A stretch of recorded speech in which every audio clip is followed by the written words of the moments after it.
انگریزی میں لوگ اکثر کہتے ہیں دی بیٹر ہاف، میں یہ تو نہیں کہہ سکتا، لیکن دی ادر ہاف کی باری ہے. اور جو راحت اندوری صاحب جو اہلیہ یونیورسٹی اندور میں ادب کے پروفیسر ہیں اور یہ رنگوں اور ریکھاؤں کے بھی فنکار ہیں اور ایک مقبول شاعر بھی، ان کے 3 شعری مجموعے آ چکے ہیں: دھوپ دھوپ، میرے بعد، 5واں درویش. پروفیسر قمر رئیس نے راحت صاحب کی شاعری پہ تبصرہ کرتے ہوئے لکھا ہے کہ ان کی شاعری زخموں کو کریدنے، احساس کی آنچ کو بڑھانے اور سوچ کو مضطرب کرنے والی شاعری ہے. بے جان اور گونگے الفاظ بھی چپکے سے کوئی ایسی بات کہہ جاتے ہیں جو دلوں کو بے چین کر دیتی ہے. ہمارے سر کی پھٹی ٹوپیوں پہ طنز نہ کر، ہمارے تاج عجائب گھروں میں رکھے ہیں. تشریف لاتے ہیں راحت اندوری.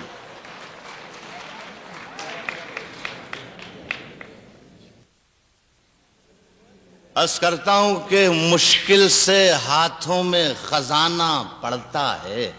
ذرا سا تھوڑی دیر میں آپ کا تعارف ہمارا آپ کا ہو جائے، میں تھوڑا آپ کا مزاج پرکھ لوں، سمجھ لوں، تو پھر سنانا شروع کروں گا. ابھی تو میں آپ لوگوں کو دیکھنا چاہتا ہوں کہ آپ کتنے گہرے میں. مشکل سے ہاتھوں میں خزانہ پڑتا ہے، پہلے کچھ دن آنا جانا پڑتا ہے. پہلے کچھ دن آنا جانا پڑتا ہے اور مشکل فن ہے. فراز بھائی، پہلے کچھ دن آنا جانا پڑتا ہے، مشکل فن ہے غزلوں کی روٹی کھانا. مشکل فن ہے غزلوں کی روٹی کھانا، بہروں کو بھی شعر سنانا پڑتا ہے. مشکل فن ہے غزلوں کی روٹی. اللہ کا کرم ہے کہ امریکہ میں ہوں. آپ تو بہت شریف اور نیک اور سمجھدار سامعین مل رہے ہیں مجھے، لیکن عام طور پر یہی ہوتا ہے. مشکل فن ہے غزلوں کی روٹی کھانا، بہروں کو بھی شعر سنانا پڑتا ہے. اور تو بھی، آپ کے لیے، تو بھی پھلوں کا دعوے دار نکل آیا، بیٹا پہلے پیڑ لگانا پڑتا ہے. عرض کرتا ہوں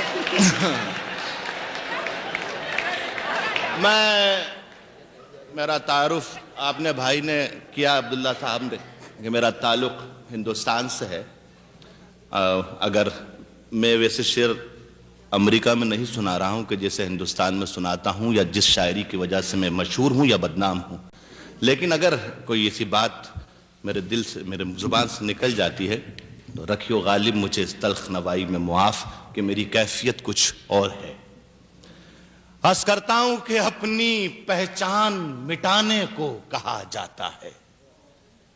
اپنی پہچان مٹانے کو کہا جاتا ہے.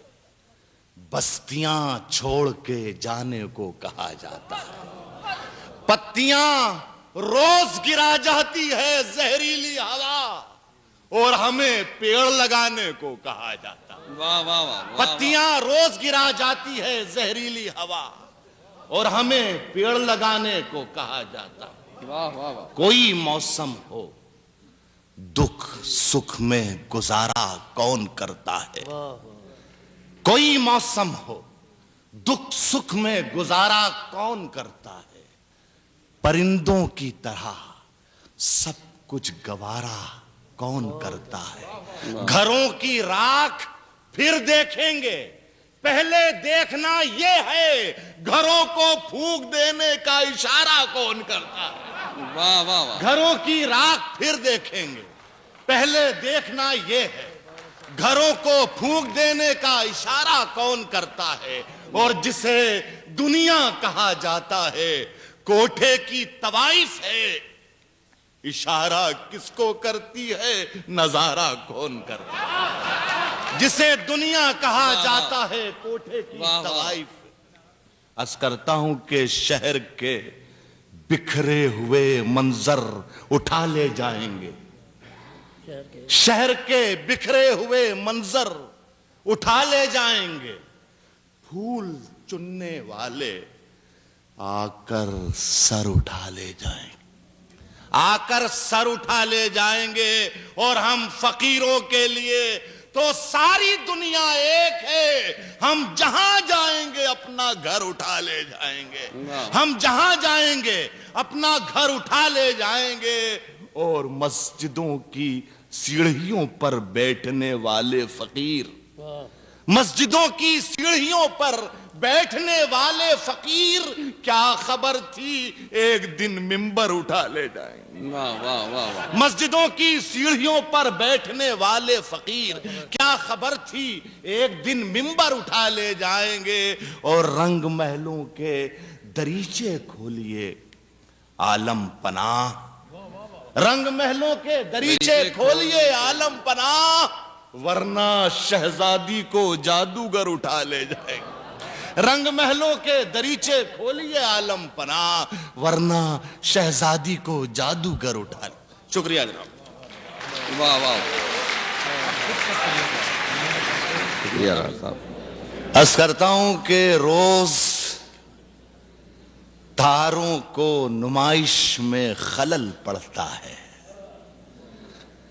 روز تاروں کو نمائش میں خلل پڑتا ہے، چاند پاگل ہے اندھیرے میں نکل پڑتا ہے، چاند پاگل ہے اندھیرے میں نکل پڑتا ہے، اور اس کی یاد آئی ہے سانسوں ذرا آہستہ چلو، اس کی یاد آئی ہے سانسوں ذرا آہستہ چلو، دھڑکنوں سے بھی عبادت میں خلل پڑتا ہے، اس کی یاد آئی ہے سانسوں ذرا آہستہ چلو، دھڑکنوں سے بھی عبادت میں خلل پڑتا ہے۔ اصل میں کیا ہوا کہ پہلے دور میں ذرا میں ایک رسک لے لیا، لیکن اب اندازہ لگا کہ دنیا کے کہیں بھی مشاعرہ ہوتا رہو سامعین ایک ہی جیسے ہوتے ہیں۔ عرض کرتا ہوں ایک ایک حرف کا انداز بدل رکھا ہے، آج سے ہم نے تیرا نام غزل رکھا ہے، آج سے ہم نے تیرا نام غزل رکھا ہے، اور میں نے شاہوں کی محبت کا بھرم توڑ دیا، میرے کمرے میں بھی ایک تاج محل رکھا ہے، میں نے شاہوں کی محبت کا بھرم توڑ دیا، میرے کمرے میں بھی ایک تاج محل رکھا ہے، میری سانسوں میں سمایا بھی بہت لگتا ہے۔ نوجوانوں کی تعداد زیادہ ہے، بزرگ جتنے اپنی بیگمات کے ساتھ، لیکن ایک بات بتا دوں کہ ایسا ہے کہ شاعری غزل سننے کے لیے یا کہنے کے لیے یا سنانے کے لیے صرف بیگم پہ اگر بھروسہ کرو گے تو سمجھ میں نہیں آئے گی بات۔ عرض کرتا ہوں ملاحظہ فرمائے کہ میری سانسوں میں سمایا بھی بہت لگتا ہے، اور وہی شخص پرایا بھی بہت لگتا ہے، اس سے ملنے کی تمنا بھی بہت ہے، لیکن آنے جانے میں کرایہ بھی بہت،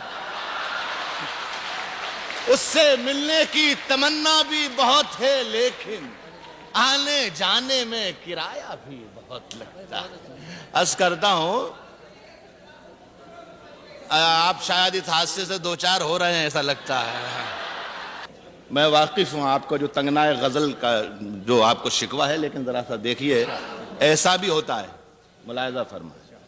عرض کرتا ہوں کہ غزل دھیرے دھیرے آپ تک پہنچتا ہوں، ملاحظہ فرمائیں کہ رشتوں کی دھوپ چھاؤں سے آزاد ہو گئے، رشتوں کی دھوپ چھاؤں سے آزاد ہو گئے، اب تو ہمیں بھی سارے سبق یاد ہو گئے، آبادیوں میں ہوتے ہیں برباد کتنے لوگ، ہم دیکھنے گئے تھے تو برباد ہو گئے، آبادیوں میں ہوتے ہیں برباد کتنے لوگ، ہم دیکھنے گئے تھے تو برباد ہو گئے، اور میں پربتوں سے لڑتا رہا اور چند لوگ گیلی زمین کھود کے فرہاد ہو گئے، میں پربتوں سے لڑتا رہا اور چند لوگ گیلی زمین کھود کے فرہاد ہو گئے۔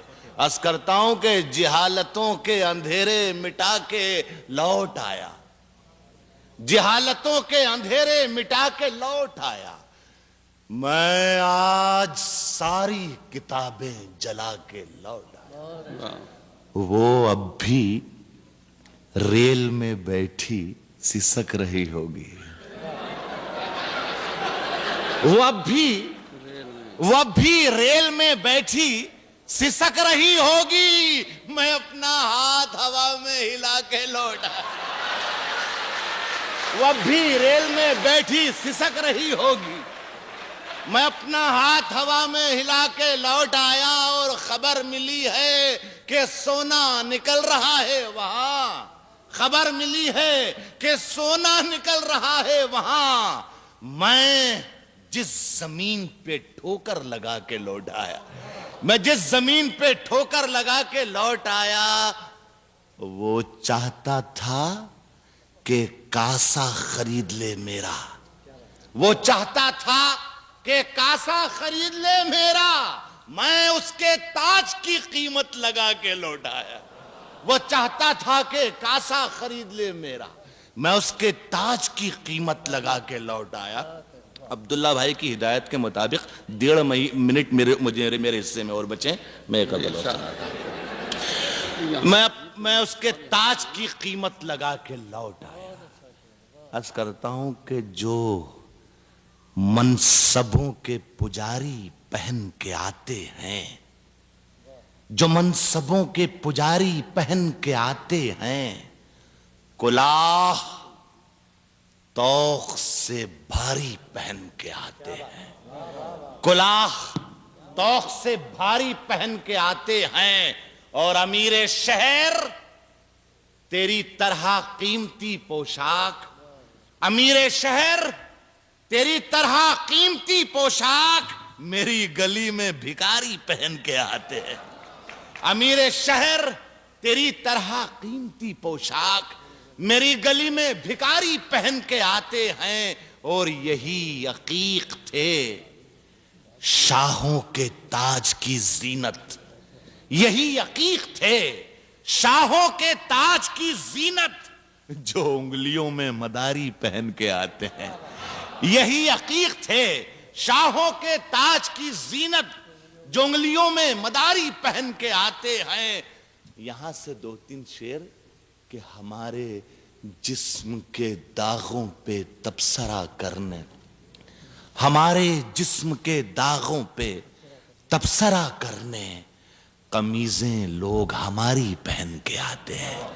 ہمارے جسم کے داغوں پہ تبصرہ کرنے قمیضیں لوگ ہماری پہن کے آتے ہیں. اور عبادتوں کی حفاظت بھی ان کے ذمے ہے جو مسجدوں میں سفاری پہن کے آتے ہیں. عبادتوں کی حفاظت بھی ان کے ذمے ہے جو مسجدوں میں سفاری پہن کے آتے ہیں.